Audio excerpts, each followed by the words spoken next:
Hi, I want to talk to you about the benefits of the half-baked potato. First up today, we're doing the diced hash brown. So I have my oven on 400 degrees. I'm going to rub my potatoes with a little bit of avocado oil, some kosher salt, give them a few little vent holes. So this is for me like a normal potato. If your potato is giant, I would go about 40 minutes, but for your average sized potato, 30 minutes in a 400 degree oven. So 30 minutes later, what you want to be able to do is push your knife through, but there be resistance, not just be able to gently push it through like you could if they were baked. And then you kind of want to let them cool before you cut them, but we're just going to jump right into it. Now, when you cut these up, you can cut these up big chunks, little chunks. Honestly, it's however you like your hash browns to be. And let me talk to you about this. So this is, what we've done is, we have, and you see how it's sticky, how it sticks together like glue? So you can see that form. What we've done is, that was hot.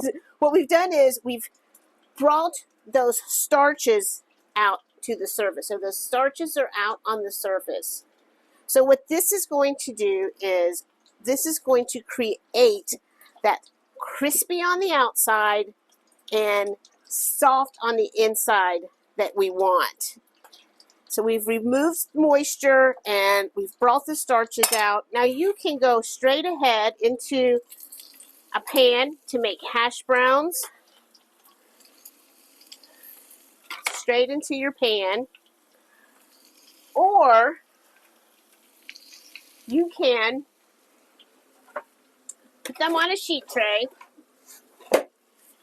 Single layer in the sheet tray, and now you have individually frozen hash browns. And then just into a bag, and you have hash browns ready to go. And you can use these for dinner too. You could do like a lemon and thyme vinaigrette to cook them in, to make them more of a dinner thing. But if you know, I'm doing a terrible job. If you know you have company coming or something, you can do these up in advance or just have them ready for Sunday morning breakfasts. So you now have individually frozen, so you can just pour out how many you want. Maybe you're just making for one, maybe you're not.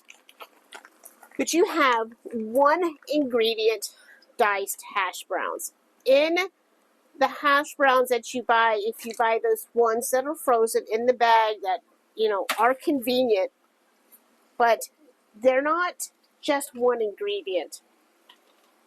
One of the ingredients they have is dextrose, and dextrose can really spike your sugar levels, and it can cause hypoglycemia. Now, if you're diabetic, dextrose is a pretty dangerous thing for you. And then they also have that pyrophosphate, and this has been linked to damaging your immune system. So, I don't know about you, but for me, for the price of a couple of potatoes, I can have hash browns in the freezer for whenever I need them. Again, you can cook them straight away or pop them in the freezer. This is a great thing to have in the freezer for quick and easy hash browns. So that's just one thing that you can do with that half-baked potato. Next up for that half-baked potato, we're making the hash brown patty. Now this you really want it to cool down because I advise that you peel it. And the great thing about once you've baked these potatoes is how easy it is to peel.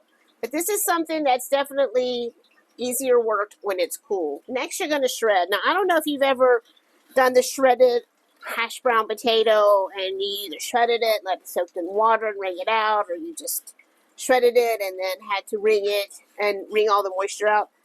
Well, the oven kind of did all that work for us. So we've eliminated that moisture. Now this is per one potato. You see how much hash brown you get for that one potato, one egg. So each potato you do, you want one egg. And I just want to give that a little whisk here.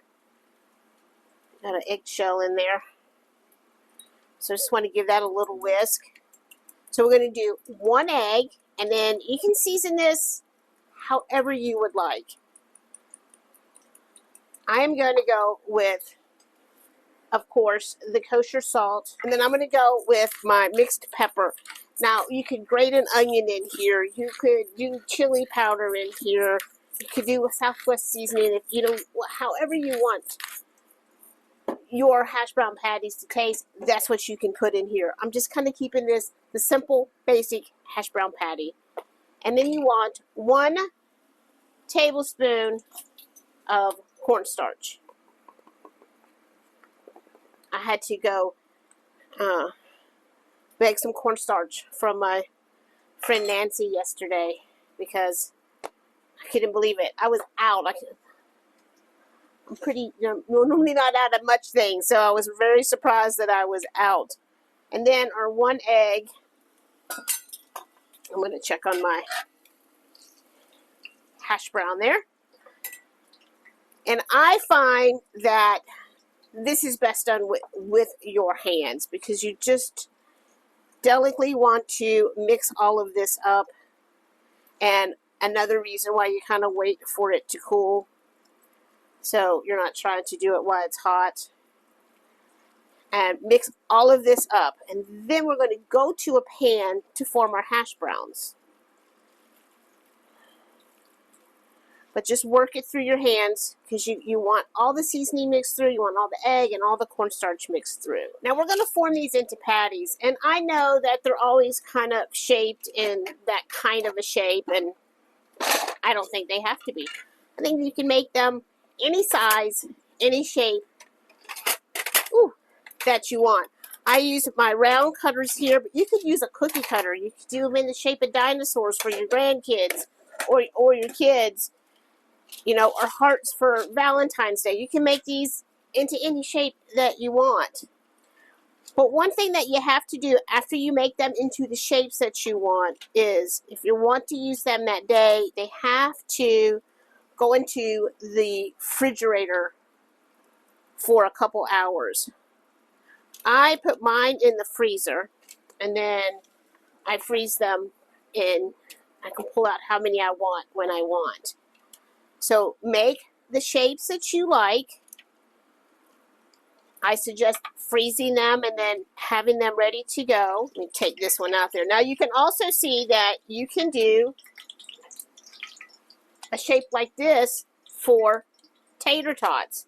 And the same thing, just make them into those shapes, individually freeze them, and into the bag. And there you have homemade, delicious tater tots. Crispy on the outside, soft and tender on the inside. That is way too hot for me to take a bite of, but we'll get to it. So,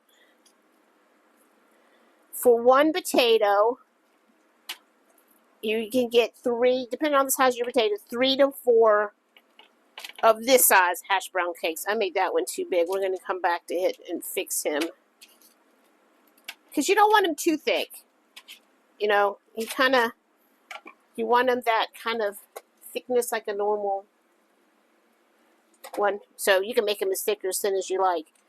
So I'm going to get, how many am I going to get? 5. I'm going to get 5 hash brown patties out of that 1 potato.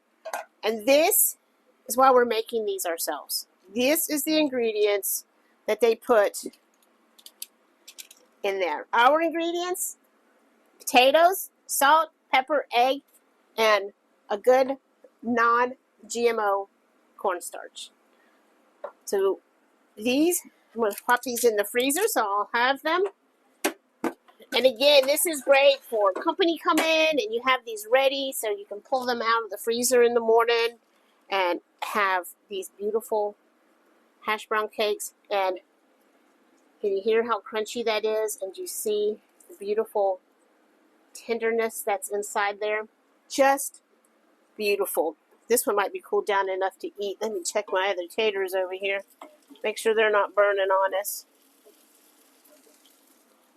So actually kind of three things that you can make with the half-baked potato. The half-baked potato is amazing.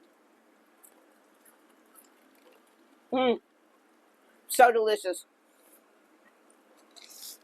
I hope you enjoy it, and I hope you make the half-baked potato and get your freezer stocked up with some hash browns. Bye, y'all. Thanks. Thanks for being here. See you later.